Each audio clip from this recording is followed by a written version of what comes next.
So in the previous video हम लोग ने क्या देखा था, तो एक पर्टिकुलर बीम को कैसे डिज़ाइन करते हैं एंड उसके लिए कौन से स्टेप फॉलो करते हैं। वही प्रॉब्लम का कंटिन्यूशन हम लोग ये वीडियो सेशन में देखने वाले हैं। Hi guys, my name is Nikhil and let us start with the session.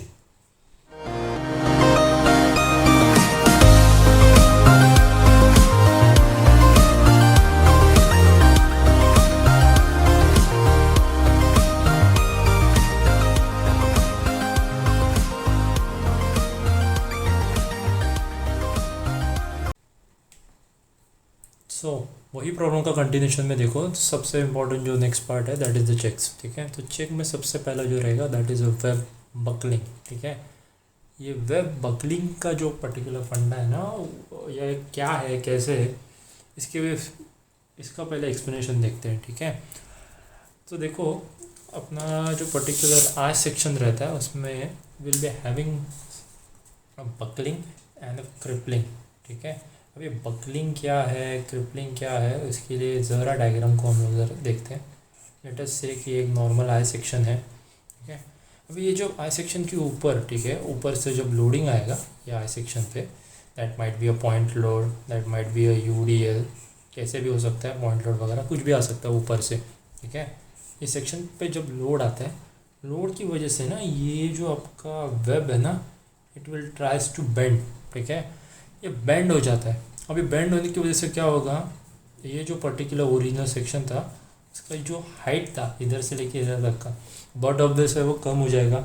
मतलब क्या हो रहा है एक्चुअली कि सेक्शन फेल हो रहा है। ठीक है, तो ये जो बेंड होता है ना, ये लेटेस्ट से वोल सेक्शन बेंडिंग अगर अपने को देखता है वेब में, ठीक है, maximum part of a web is going under a bending kind of thing, तो उसको क्या बोला जाता है, उसको बोला जाता है बकलिंग। क्या बोला जाता है, वेब बकलिंग। ठीक है, सो मेन जो तुम लोगों का वेब वो बेंड हो रहा है। ठीक है, सो बेंड हो रहा है मतलब बेंडिंग की वजह से जो प्रॉपर्टी है उसको हम लोग क्या बोल रहे थे, basically we are calling it as a web buckling. ठीक है, उसी तरह ना will consider another one example, मतलब वही अपना आई सेक्शन है। ठीक है, बट राइट नाउ क्या हो रहा है, देखो वही आई सेक्शन में, ठीक है, देखो ये पर्टिकुलर इज आई सेक्शन, वही आई सेक्शन में क्या हो रहा है कि एक छोटा सा पार्ट बेंड हो रहा है। ठीक है, छोटा सा पार्ट में ही आपका बेंडिंग टाइप दिख रहा है, तो उसको क्या बोलेंगे हम लोग, तो हम लोग बोलेंगे उसको क्रिपलिंग। ठीक है, वेब क्रिपलिंग। ठीक है, इसको क्या बोल दिया मैंने, वेब बकलिंग, इसको हम लोग बोल सकते हैं वेब क्रिपलिंग। ठीक है, तो this is the basic what you can say web buckling and web crippling वाला थिंग।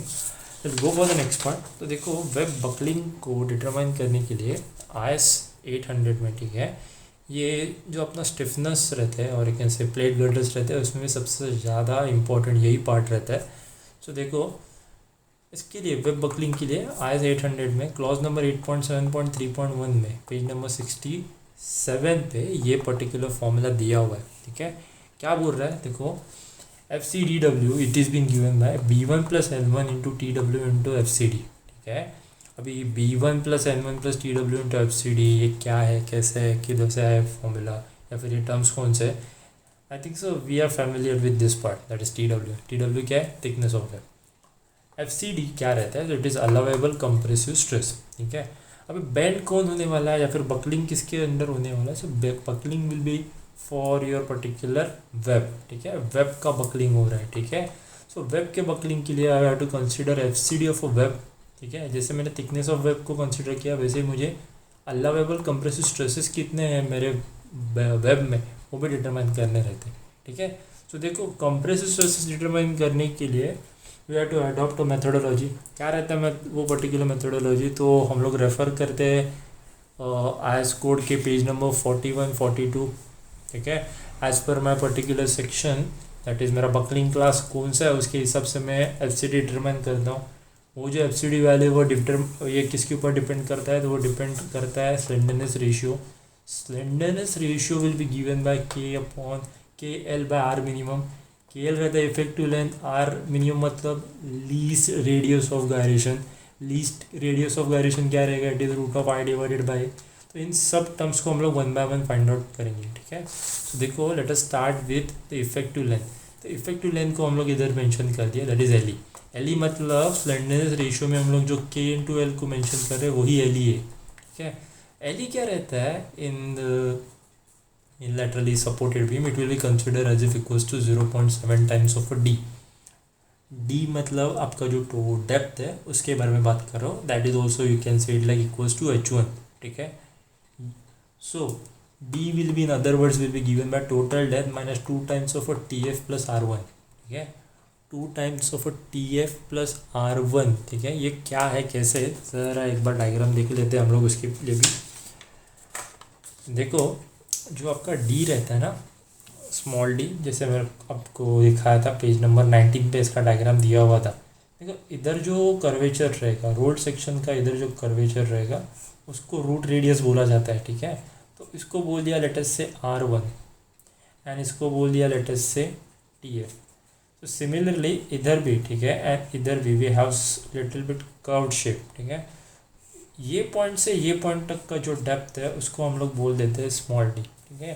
तो स्मॉल डी कैसा रहेगा, जो टोटल डेप्थ है लेटेस्ट से कैपिटल डी, उसमें से 2 बार हम लोग क्या माइनस करेंगे, थिकनेस ऑफ फ्लैंज ऊपर और नीचे का।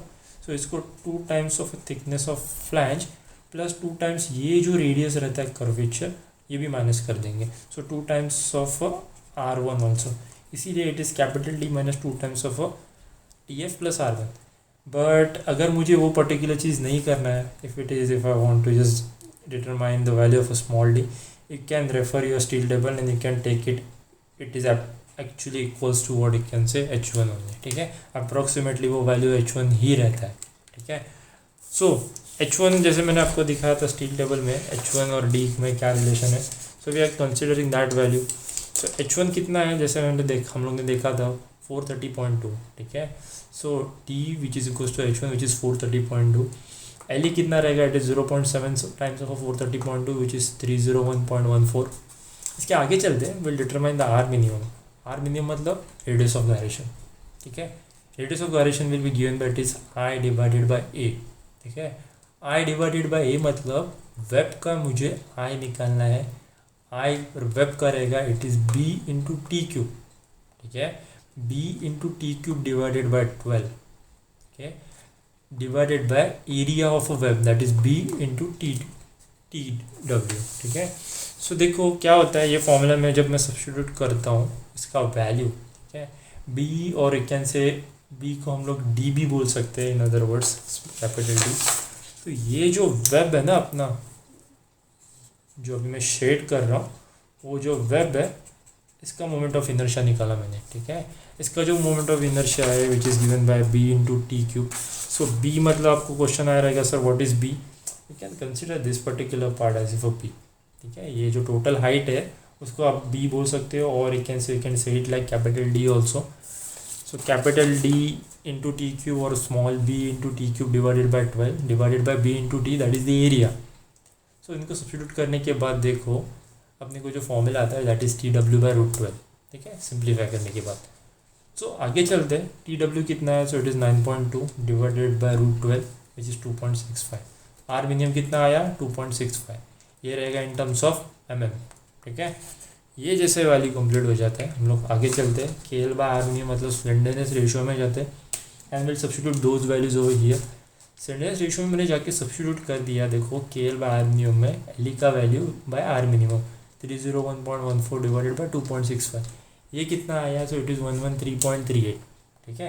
ये जो 113.38 आया ना, as per that particular value, ठीक है, as per that particular section मुझे सिलेक्ट करना रहता है कि मेरा पर्टिकुलर जो लैम्बडा है उसके हिसाब से इसका shear strength, not shear strength, इसका allowable compressive strength carrying capacity कितना रहेगा।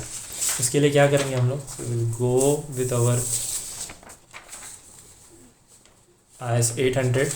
इफ हम लोग page number 42, okay, page number 42 पे IS 800-2007 में ये पर्टिकुलर वैल्यू दिया हुआ है, ठीक है।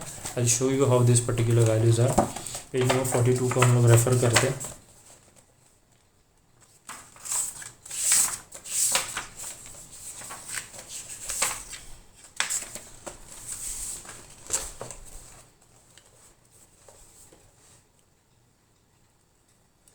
सो देखो पेज नंबर 42 का हेडिंग अगर आपको दिख रहा है, so it is written as a design compressive stresses for column for buckling class C. ठीक है, बकलिंग क्लास सी के लिए हम लोग को ये पर्टिकुलर चेक करना है। हम लोग आगे चलते हैं, will go for K L by R. ठीक है, के एल बाय आर मतलब ओवर हियर। ठीक है, K L by R is given.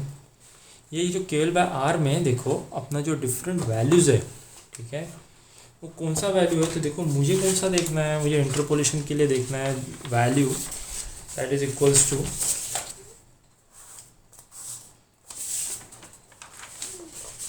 113.38। ठीक है, 113.838 देखना है मुझे। सो यही टेबल में मैं फिर से आता हूँ। मेरा एफ वाई क्या है, yield stress. Yield stresses will be given that is 250। तो 250 के सेक्शन में मुझे आके मुझे क्या करना है, तो मुझे देखना है द टू रेंजेस। ठीक है, तो टू रेंजेस मतलब कौन सा रेंज देखना है। तो देखो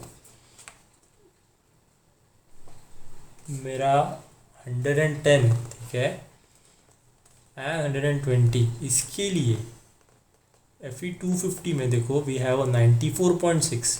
ठीक है, एफ ई 250 में ये कितना है 94.6, एंड 120 में है ये पर्टिकुलर वैल्यू कितना है, सो इट इज़ 83.7। सो जो मेरा 113.38 है उसके लिए कितना रहेगा एफ सी डी, वो मुझे इन दोनों वैल्यू को इंटरपोलेट करने के बाद ही मिलेगा। सो देखो इंटरपोलेट के लिए हम लोग ने क्या कर लिया, इन दोनों वैल्यूज़ को सेपरेटली लिख के ले लिया। सेपरेट वैल्यूज़ कैसे है, तो देखो it will be in this way, that is 1110, 113.38 and 120। ठीक है, अगर आपको इंटरपोलेशन मालूम नहीं है कैसे करना है, तो देखो you can refer a simple formula for that. मतलब क्या करेंगे, देखो it is first minus second. ठीक है, it is first minus second divided by first minus third, which is equals to again first minus second divided by first minus third. मतलब 1213 1213। आपको याद कैसे रखना है इंटरपोलेशन को, 1213 1213। ठीक है, अब आप बोलोगे सर ये क्या है, कैसे आया। तो देखो 1213 1213 का एप्लीकेशन देखो, ये जो मेरा फर्स्ट वैल्यू है ना 110, उसको मैं 1 बोलूँगा, इसको 2 बोलूँगा, इसको 3 बोलूँगा, इसको 1, इसको 2, इसको 3। ठीक है, तो इनको मुझे फॉर्मूला में जाके खाली सब्स्टिट्यूट करना है। सो देखो कैसे रहेगा, इट इज़ 110 माइनस 113.38। ठीक है, 110 divided by 113.38 divided by 110 that is 1 minus 3। ठीक है, तो 110 माइनस 120 इज इक्वल्स टू, ठीक है, is equals to it is 94.6 minus second मतलब in this case which is unknown over here which is F C D divided by 94.6 minus 83.7। So देखो ये जो value था as per my this particular, ये जो value था that is again 110 which is the first one, 113 second one, 120 third one, and 94 similarly 94.6 first one, F C D second one, and 83.7 that is the third one. इनको interpolate करेंगे, substitute करेंगे directly calcium में। Interpolation के बाद we are going to get the F C D रहेगा 90.91। ठीक है, जैसे ही मुझे एफ सी डी का वैल्यू मिल जाता है, मैं क्या करता हूँ, मैं फिर से आता हूँ मेरे वही मेन क्वेश्चन पे, that is to substitute this particular value in this equation. तो हम लोग ने देखा था एफ सी डी डब्ल्यू का वैल्यूज़, ठीक है, वेब बकलिंग का जो फॉर्मूला था उसका वैल्यूज़ देखा था, it is B1 + N1 into T W into F C D. ठीक है, सो एफ सी डी मिल गया, टी डब्ल्यू मिल गया। Now will we talk about what you can say B1 + N1। ठीक है, B1 और N1 क्या रहता है, उसके लिए बेसिकली आपको क्या करना पड़ेगा, you have to refer a diagram. ठीक है, वो डायग्राम को रेफर करते हैं हम लोग। देखो एक आई सेक्शन है, ठीक है, आई सेक्शन का बकलिंग का जो पार्ट है वो मैंने आपको ये डायग्राम में दिखाया हुआ है। ठीक है, ये जो पार्ट है वो बकल हो रहा है, ऐसे समझते हैं। जो B1 रहता है ना, B1 वो क्या रहता है, तो इसको ऐसे कंसिडर कर सकते हैं कि जो सपोर्टिंग सिस्टम है ना, ये अपने पर्टिकुलर केस में जो सपोर्टिंग सिस्टम है उसको हम लोग क्या बोल सकते हैं, लेट अस से B1। ठीक है, सो B1 कितना आ रहा है in this particular case, this will be this particular much. ठीक है, तो लेट अस से अपना जो वॉल है जो उसको सपोर्ट कर रहा है वो कितना है, तो लेट अस से B1 will be the support width. So let the beam is resting on the wall of 230 mm। ठीक है, और यू कैन से जो उसके नीचे का जो पार्ट है वो कितना है, तो 230 mm ठीक है। सो बी कितना हो गया 230 mm ये पर्टिकुलर केस में। सो देखो B1 कितना आएगा 230 mm। ये जो N1 रहता है ना N1, ठीक है, ये N1 will develop at an angle of 45 degree, ठीक है। So at an angle of 45 degree मतलब क्या होगा, जितना N1 है उतना ये पर्टिकुलर पार्ट भी रहेगा, ठीक है। ये लेटेस्ट से है आपका D/2, कितना है D/2। सो N1 कितना रहेगा, इट इज़ ऑल्सो D/2, ठीक है। तो मुझे जो वैल्यू सब्स्टिट्यूट करने थे वो पर्टिकुलर इक्वेशन में, तो वो कौन से थे, तो देखो जो फर्स्ट वाला था that is as per my diagram. By the way this particular diagrams are there on the page number 66 IS 800-2007 में, ठीक है। इसमें आपको मिल जाएगा N1 will be given by D/2 which is equals to 250 mm, ठीक है। फिर उसके आगे चलते हैं, विल डिटरमाइन FCDW, ठीक है। FCDW को सब्स्टिट्यूट करते वक्त 230 + 250 × 9.2, 250 मतलब D/2 बिकॉज अपना ISLB 500 था, इसको सब्स्टिट्यूट कर दिया 250 9.2 से मल्टीप्लाई करके 90.9 mm से मल्टीप्लाई कर दिया। So we are getting FCDW, ठीक है, which is equals to 401.45 kN। So actual में मैक्सिमम शेयर फोर्स कितना था 175 का, एंड जो वेब है उसका शेयर कैरिंग कैपेसिटी कितना है 401.45। So we can say it like it is safe in a buckling. Clear है इधर तक। सो देखो बकलिंग में तो मेरा पार्ट जो है वो सेफ हो गया। So the next part over here is what you can say check for web crippling, ठीक है। तो वेब क्रिपलिंग का हम लोग चेक देख रहे हैं। सो वेब क्रिपलिंग का जो चेक का फॉर्मूला है वो फिर से अपने IS कोड में दिया हुआ है। It is on a clause 8.7.4 page number 67 पे ये पर्टिकुलर फॉर्मूला दिया हुआ है।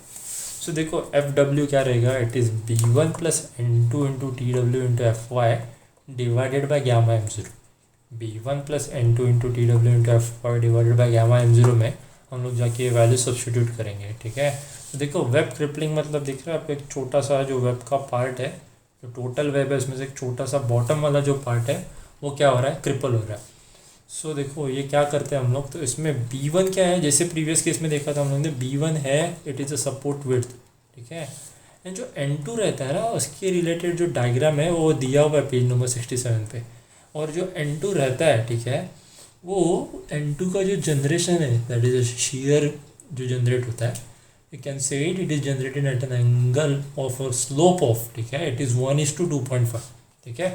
तो देखो 1:2.5 पे ये पर्टिकुलर N2 जनरेट हो रहा है। सो ये N2 को हम लोग अदर वर्ड्स में ऐसे भी लिख सकते हैं, देखो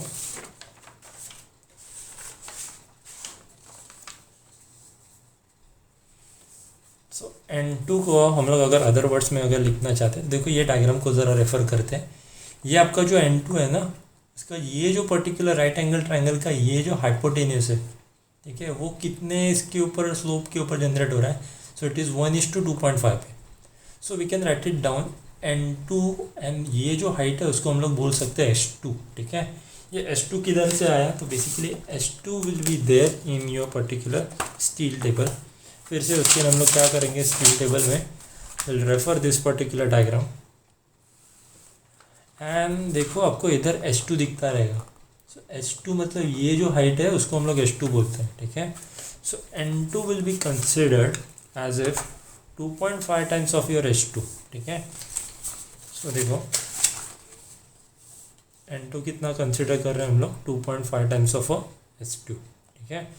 सो 2.5 टाइम्स ऑफ S2 का वैल्यू स्टील टेबल में रहेगा। सो मेरे ISLB 500 का कितना है, इट इज़ 34.90 mm। मैंने N2 का वैल्यू सब्स्टिट्यूट करके ले लिया विच इज़ 87.25 mm। मुझे क्या करना है, अभी जाके FW में फॉर्मूला में जाके सब्स्टिट्यूट करना है। FW will be given by it is B1 + N2 × TW × FY divided by gamma M0, okay. So मुझे FW का वैल्यू मिल जाएगा। B1 जैसे मैंने आपको बताया जो सपोर्ट विड्थ है उसको कंसिडर किया था 230 इंटू N2 मतलब इट इज़ 87.25 इंटू TW मतलब थिकनेस ऑफ वेब, FY मतलब 250 डिवाइडेड बाय 1.10। सब्स्टिट्यूट करने के बाद we are getting FW which is 663.34 in terms of kilo newton, ठीक है। तो 663.34 ये भी क्या हो गया, जो मैक्सिमम शियर फोर्स है उससे भी ग्रेटर है। मतलब वेब बकलिंग में और वेब क्रिपलिंग में दोनों के इसमें वो क्या हो रहा है, सेफ आ रहा है। ये जैसे चेक हो जाता है ना मेरा क्लियर, उसके साथ ही साथ we have to go for the last check, that is the last part of our this particular video, that is check against deflection. ठीक है, ये जो चेक अगेन डिफ्लेक्शन है ना, उसमें देखो वर्किंग लोड का इंपॉर्टेंस ज़्यादा रहता है। तो मैंने सबसे पहले क्या कर लिया, जो फैक्टर लोड था उसको 1.5 से डिवाइड कर लिया। जैसे सर्विस लोड को या फिर वर्किंग लोड को हम लोग 1.5 से मल्टीप्लाई करते to get the factored load, इसको हम लोग ने क्या कर दिया, डिवाइड कर दिया to get the working load. Working load कितना है, so it is 233.33 kilo newton. अभी मुझे डिफ्लेक्शन निकालना है, तो डिफ्लेक्शन एक्चुअल वाला किसकी वजह से आएगा, वर्किंग लोड की वजह से आएगा। एक्चुअल लोड और एक की वजह से जो डिफ्लेक्शन आ रहा है, it is given bye WL3/48EI। अभी आई कौन सा यूज़ करना है, तो you have to consider IX6। ठीक है, सो WL3/48EI में मैंने सब्स्टिट्यूट कर दिया। W कितना है मेरा, 233.33 किलो न्यूटन था, इसलिए 10⁻³ मल्टीप्लाई करके वो न्यूटन हो गया, इनटू L क्यूब मतलब 4000 का क्यूब, बिकॉज मेरे बीम का लेंथ कितना था 4 मीटर, इसीलिए 4000 क्यूब अपॉन 48 इंटू E मतलब modulus of elasticity which is given on the page number 12 of your IS 800 which is 2 × 10⁵ Newton पर mm square, and IX6 of my ISLB find which is there in the steel table 3854 × 10.9 × 10⁻⁴। तो इन सबको substitute करने के बाद I am going to get the deflection. मतलब जो 233 का load था उसकी वजह से डिफ्लेक्शन कितना आ रहा है, सो इट इज़ 4.03। लोड की वजह से डिफ्लेक्शन आ रहा है 4.03, एंड अलाउेबल डिफ्लेक्शन कितना है वो फाइंड आउट करते हैं। तो देखो, और सिंपली सपोर्टेड केस जो अलाउेबल डिफ्लेक्शन रहता है which is given by span by 300। Span कितना है in this particular case, span है अपना 4000 divide by 300 which is 13.33। So allowable deflection कितना है 13.33 है। एक्चुअली कितना डिफ्लेक्शन आ रहा था, तो देखो एक्चुअल वाला जो डिफ्लेक्शन था that is 4.03। So basically actual deflection is less than allowable deflection, so therefore safe in a deflection। तो जैसे मैं तीनों के तीनों स्टेप्स में इंक्लूड करता हूँ कि बाबा तीनों के तीनों चेक्स में वो सेटिस्फाई हो रहा है, सेफ है, देन एंड इनोनली we can say it like जो डिज़ाइन है वो कंप्लीट है। ओके, ये पर्टिकुलर में मैंने एवरी पार्ट को डीप में समझाने का, डीप में एक्सप्लेन करने का ट्राई किया हुआ है। If it is still you have any kind of doubt, please comments में उसको बताओ। मैं जितना हो सके उतना उसको अच्छी तरह एक्सप्लेन करने का ट्राई करूँगा। आई होप ये आपको बेसिक जो प्रॉब्लम था डिज़ाइन ऑफ अ बीम का वो आपको समझा रहेगा, which is a laterally supported beam.